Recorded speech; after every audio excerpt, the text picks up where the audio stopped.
요한계시록은 시각적인 그런 언어에 굉장히 많이 의존하고 있다 이렇게 말씀드렸습니다. 그러니까 시각적인 언어라 함은 요한이 반모섬에서 환상을 보았는데 그 환상과 계시를 적어 놓다 보니까 보았던 것을 적다 보니 그 내용이 당연히 시각적일 수밖에 없겠죠. 그리고 그 장면을 설명하다 보니까 우리가 이해할 때 요한이 보았던 것을 그대로 머릿속에 같이 그리는 것이 약간의 상상력이 필요하기도 하고, 그 과정에서 우리의 마음속에 이해가 되지 않는 부분들이나 또 이걸 상상하다 보니까 두려움으로 다가오거나 그렇게 되는 경우들이 있다고 말씀드렸습니다. 그러나 당시 초대교회에 고난받고 핍박당하는 성도들에게 이런 요한의 말씀과 약속이 두려움으로 다가가지 않았을 것이다. 오히려 그것이 고난의 때 주님이 다시 오신다는 소망과 주님께서 주시는 은혜를 깨닫게 되는 도전처럼 여겨질 것이다 라고 적용해 보면 요한계시록은 완전히 다르게 의미를 갖게 됩니다. 하나님께서 어떻게 성도들에게 약속하여 주시고 그런 고난과 어려움처럼 보이는 일들이 성도들에게 얼마나 큰 위로였을까라고도 여겨지게 됩니다. 오늘 이 본문 중에서 우리가 읽었던 말씀이 요한계시록에 있는 7이라는 숫자가 굉장히 많이 반복이 되는데, 예를 들어서 1장서부터 3장까지 각 교회들로 보낸 편지, 그래서 에베소 교회에서부터 시작해서 서머나 버가모 쭉 나오는 교회들이 7개입니다. 그리고 7개의 봉인을 떼는 그런 장면이 나오고, 또 7개의 나팔소리, 7번의 나팔소리가 들리고, 또 대접 큰 그릇을 쏟아버리면서 진노의 그릇이기도 하고 심판의 그릇이기도 한 7개의 대접의 환상이 나옵니다. 그러니까 크게 환상이 3개가 시리즈로 등장을 하는데, 봉인을 떼는 장면, 나팔 소리가 들리는 장면, 대접이 쏟아지는 장면, 그러면서 마지막 심판에 있을 때 어떤 일이 있을까를 보게 됩니다. 총 21번처럼 보여지고, 또 환상이 7개 진행될 때 그 환상 내용 하나하나가 막 인류가 막 어느 정도 다 사망하고 전쟁이 일어나고 막 이런 내용이다 보니까 되게 무겁다라는 느낌이 다가오지만 그 하나하나의 의미를 좀 생각해 보게 되겠다고 싶습니다. 봉인을 뗀다고 이야기하는데, 이 봉인은 우리가 지금은 잘 많이 경험하지 못하지만 예전에 서한문 그 편지를 보냈을 때 이것이 중간에 뜯겨지지 않고 원하는 사람에게 잘 전달됐다라는 것을 나타내는 밀랍으로 찍은 도장 같은 거였습니다.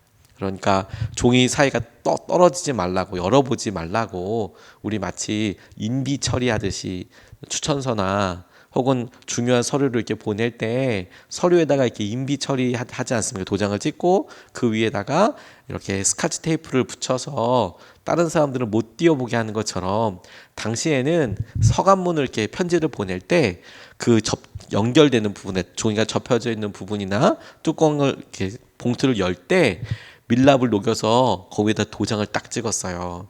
그러면 그 편지를 실제 받아야 될 사람, 그 편지를 읽을 수 있는 자격이 있는 사람이 그걸 열 때까지, 수신이 일 때까지 그걸 열지 못했습니다. 물론 힘으로 열리면 열겠지만 그것이 불법이었고 그렇게 하면 안 되는 거였어요. 봉인을 뗀다라고 이야기하는 것은 바로 그겁니다. 서한문, 서간문, 편지를 뗄 때 그 안에 있는 내용이 뭐라고 있는데 그게 뭘까? 그것을 떼어 볼 사람, 그래서 뭐 자격도 나오고 뭐 이제 이런 이야기가 나오는데, 그 봉인을 뗄 때마다 엄청난 일들이 일어나는 그런 환상들을 소개하고 있고, 오늘 본문은 그 중에 5번째 봉인을 뗄 때, 그 편지를 읽을 때 그때 있었던 일을 설명하고 있는 내용 중입니다. 5번째 봉인을 뗄 때라고 이야기하는 이 말씀 중에 저는 주님께서 그 사람들, 순교한 사람들과 이야기한 그 내용 가운데 오늘 우리에게 하시는 말씀을 좀 같이 붙잡고 싶어요. 첫 번째로 우리가 오늘 본문 말씀에서 발견하고 같이 붙잡고 싶은 것은 순교자들의 기도입니다. 순교자들의 기도. 9절과 10절 말씀을 보면 이렇게 증거하고 있습니다. 그 어린 양이 다섯째 봉인을 뗄 때에 나는 제단 아래에서 하나님의 말씀 때문에 또 그들이 말한 증언 때문에 죽임을 당한 사람들의 영혼을 보았습니다. 그들은 큰 소리로 부르짖었습니다. 거룩하시고 참되신 지배자님, 우리가 얼마나 더 오래 기다려야 지배자님께서 땅 위에 사는 자들을 심판하시어 우리가 흘린 피의 원한을 풀어주시겠습니까? 이렇게 이야기하고 있습니다. 다섯 번째 봉인을 뗄 때에 제단 아래에서 순교한 사람들, 하나님의 말씀 때문에 혹은 그들이 믿음으로 고백했던 것 때문에 죽임을 당한 사람들의 소리가 들렸다. 이렇게 이제 요한이 그런 장면을 본 거예요. 다섯 번째 봉인을 탁 떼니까 제단이 이렇게 보이면서 그곳에서 순교했던 사람들의 소리가 막 들리면서 그 내용도 이렇게 들리는 거예요. 언제까지 기다려야 합니까? 언제까지 주님 이걸 기다려서 주님께서 약속하신 그날 이루어지는 겁니까? 라는 소리가 들리는 것을, 그렇게 하는 것을 보았다라고 설명하고 있습니다. 시각적인 언어로 또 듣는 것처럼, 그 장면을 영화처럼 본 것처럼 그렇게 설명을 하고 있죠. 그런데 여러분, 이 장면을 가만히 생각해 보면 이것이 우리가 문제는 이렇게 목숨을 걸고 살아야 하는 사람들에게 그렇게 날마다 순교할 수도 있고, 또 실제로 주위에 사랑하는 사람들이 순교하는 장면에서 그들이 생각하고 경험하고 있는 삶보다 지금 이렇게 전쟁이 있고 사람들이 죽어가는 삶이 초대교회 사람들에게 있어서 자기의 현실보다 이렇게 약속한 약속이 더 나쁘지 않았다는 점에 주목해 볼 필요가 있어요. 이게 무슨 말이냐면, 여러분, 우리가 봤을 때는 막 사람들이 막 죽어가고 막 전쟁이 나고, 그러니까 지금 우리가 경험하고 있는 삶이랑 보면 너무 차이가 나는 거죠. 두려울 만큼. 그런데 초대교회 사람들은 마치 그런 일이 있으면 이거나 그거나 할 정도로 별로 힘든 삶이 아니었다는 거예요.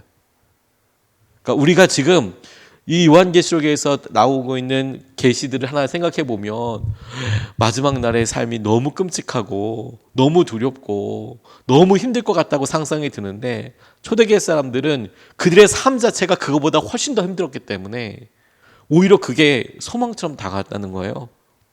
그게 너무 행복한 소식으로 다가왔던 거죠. 그래? 그들이 적어도 경험하고 있었던 것이 놀라운 주님의 어려움이 아니면, 은혜가 아니면 살 수 없을 정도로 정말 힘든 것이었죠. 마치 여러분, 고등학교 3학년 때 수능 시험을 열심히 공부하고 있는데 쪽지 시험 보는 거, 쪽지 시험이 중요하기도 하고 그게 그것이 힘들기도 하겠지만, 수능 시험 앞에 놓고 쪽지 시험 볼 때 그래? 중요하겠다. 수능 시험 준비하고 대학 입학 시험을 놓고 이렇게 준비하는 때 쪽지 시험이 안 중요하진 않지만 마음속에 느껴지는 거 있죠. 수능 시험이 훨씬 더 힘들어, 훨씬 더 부담돼, 훨씬 더 중요하게 여겨지는 것 같아. 이런 느낌이랐다는 거예요. 자기들이 평소 때 겪고 있는 삶은 지금 심판의 때 불이 쏟아지고 이런 것들에 대해서 오히려 시원함을 느낄 만큼, 와, 그렇게 하나님께서 오시면 더 좋겠다, 더 행복하겠다, 하나님께서 그렇게 해주시면 와, 이 세상의 질서가 그렇게 이루어지겠다, 이렇게 상상할 수 있을 만큼 어려운 삶이었다는 점을 떠올려 봐야 한다는 겁니다. 오히려 이런 삶을 그들에게 이렇게 막 성경이 약속하고 있는 것들이 그들이 붙잡고 있었던 믿음을 오히려 더 놀랍게 보여주고 있어요. 마지막 때가 되었을 때에 평안할 때와는 별 차이가 없어 보이는 믿음과 구원과 약속이 확연하게 차이가 날 거예요. 그들을 보았을 때 주님이 오신다는 것이, 야, 이건 안심이네, 주님이 바로 오시네, 이렇게 다가올 건가? 아니면 그럼 큰일 나겠다, 이거 아까워서 어떻게 가나, 이거 다 무너져 버리면 어떻게 되나, 너무 차이가 날 거라는 거죠. 그리고 그때가 돼보면 우리의 진짜 믿음이 나온다는 거예요. 우리가 진짜 어떤 생활을 가지고 있는지가 드러나게 된다는 겁니다. 근데 그때 이미 순교한 사람들이 질문을 합니다. 얼마나 더 기다려야 하냐고. 근데 우리가 알다시피 주님께서 모든 사람들이 구원을 이룰 때까지, 하나님의 말씀과 복음을 들을 때까지 기다리고 계신다라는 것을 알고 있죠. 그런데 우리는 그렇게 기다리고 계신다라는 것만 생각을 하지만, 하나님 마음 앞에서, 제단 앞에서 끊임없이 주님 앞에 약속을 붙들고 계속해서 기도하는 사람들의 모습을 떠올려 보면 이게 너무 우리에게 절박함으로 다가옵니다. 왜? 어떻게 기도하고 있습니까? 언제 오십니까, 주님? 도대체 언제 오십니까? 언제까지 기다려야 합니까? 언제까지 계속 자야 합니까? 언제까지 쉬어야 합니까? 주님 속히 오십시오. 속히 오십시오. 이렇게 기도하고 있는 모습을 보게 되는 거죠. 주님께서 보시기에 당신을 향한 믿음 때문에 죽임을 당한 사람들이 얼마나 귀하게 보이겠습니까? 마지막까지 그 마음속에 믿음을 지킨 사람들이 얼마나 사랑스럽게 보이겠습니까? 근데 그럼에도 불구하고 하나님께서 기다린다라고 이야기하고 계시는 거예요. 이게 우리에게 엄청나게 중요한 사실 한 가지를 보여주고 있는 것이죠. 그냥 우리가 하루하루 보내는 것은 그렇구나, 하루가 그냥 이렇게 다가가는 거구나, 이런 게 아니라 한쪽에서는 주님 속히 오십시오. 그들이 믿음을 죽음으로 증명하고 주님의 약속을 붙들고 있는 사람들이 간절히 기도하면서 주님 속히 오십시오, 속히 오십시오 라고 끊임없이 기도하고 있고, 그리고 그들의 기도가 하나님 보시기에도 너무 합당하고 약속에도 그러하고 그들의 삶으로 보여준 것들이 하나님께서 너무도 기뻐하시고 소중하게 여기시는 사람의 기도임에도 불구하고 하나님께서 하루하루를 참아내고 계시고 하루하루를 연기하고 계시고 하루하루를 기다리고 계신다는 점이에요. 그러니까 그냥 하루가 그냥 평안하게 왔구나가 아니라 오늘 하루도 하나님께서 놀라운 기대와 그리고 정말 놀랍게 참으셔서 이 땅의 사람들에게 복음을 전할 때까지를 기다리고 계시는 거구나. 이 놀라운 긴장감과 마음을 우리가 살펴보게 된다는 겁니다. 그럼에도 불구하고 하나님께서 기다리고 계신다라는 것이지요. 그리고 우리가 그것을 함께 보아야 한다는 거예요. 그것을 함께 깨달아야 한다는 겁니다. 이 절박함을 하나님께서 들리시기에 간절히 기도하는 사람들, 속히 오시라고 이야기하는 사람들과 하나님의 약속이 끊임없이 계속해서 그 날을 셈하듯이 찾아가고 알아가고 보게 되는 것을 우리의 삶의 믿음에 이건 얼마나 절박한 것인가, 얼마나 우리의 삶에 있어서 준비하고 있는가, 우리가 이것을 얼마나 심각하게 생각하고 있는가, 이걸 생각해 봐야 한다는 거예요. 입시 수험생들을 이렇게 보고 격려하고 또 집에도 있다 보니까 제가 경험했던 것 때문에 그런지도 모르겠고, 그러니까 이미 그 길을 건너왔기 때문에 그런 거겠죠. 늘 학생들을 보거나 이러면 아이고 빨리 정신 차려서 공부 열심히 해야 될 텐데, 아유 빨리 정신 차려서 하루하루를 잘 보내야 될 텐데, 아유 오늘 하루가 정말 소중한데, 오늘 하루가 지나고 나면 참 오기 쉽지 않은데, 이번 봄이 지나면 그럴 텐데, 이거 중간 시험 보내고 여름방학 되기 전에 뭔가를 해야 될 텐데, 제 마음속에 이렇게 하루에도 한 5,000번은 이야기해주고 싶은 마음이 있는데 진짜 많이 참아가지고 별로 얘기 안 했는데도 우리 저희 딸은 계속 맨날 얘기한다고 이야기를 하는 것 같아요. 정말 5,000번은 참거든요, 하루에. 왜 이걸 잘 모를까? 왜 이걸 왜 지나고 나면 딱 경험하겠는데 왜 이걸 잘 모를까? 그런데 오늘 말씀을 이렇게 묵상하고 오늘 말씀 생각해 보면서 하나님의 마음이 딱 그와 같겠구나 싶은 거예요. 너는 왜 그날 하루하루에 대해서 잘 이게 소중한 기회인 것을 잘 모르냐? 깨닫지 못하느냐? 너 100년도 안 남았다, 주님 오실 날이. 50년도 안 남았다, 제 삶에 있어서는. 제가 100살 살까 싶어요. 그래서 100살을 산다고 해도 50년인데 그렇게 50년을 채우고 나서 죽고 나면 잠잤다가 쉬었다가 눈 뜨고 나면 부활하신 주님 앞에 있게 될 텐데 그 기회가 많이 남은 거 아닐 텐데 뭐하고 보내는 거냐? 라는 말에 내 안에 절박함과 주님께서 이 순교자들의 기도를 듣고 계실 때에 느껴지는 그런 마음을 다시 한번 마음속에 깨닫고 우리가 같이 붙잡아야겠다는 생각이 들었어요.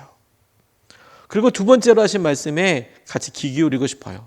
예정된 숫자가 차기까지 기다리신대요. 복음이 전파되고 모든 사람이 돌아올 때까지라는 말에 또 다른 표현이라고 싶습니다. 예정된 숫자가 차기까지. 그러니까 복음이 계속 전파되고 있지 않습니까? 이미 복음이 전파되고 복음으로 살아서 죽었던 사람들이 계속 나옵니다. 여전히 지금도 있습니다.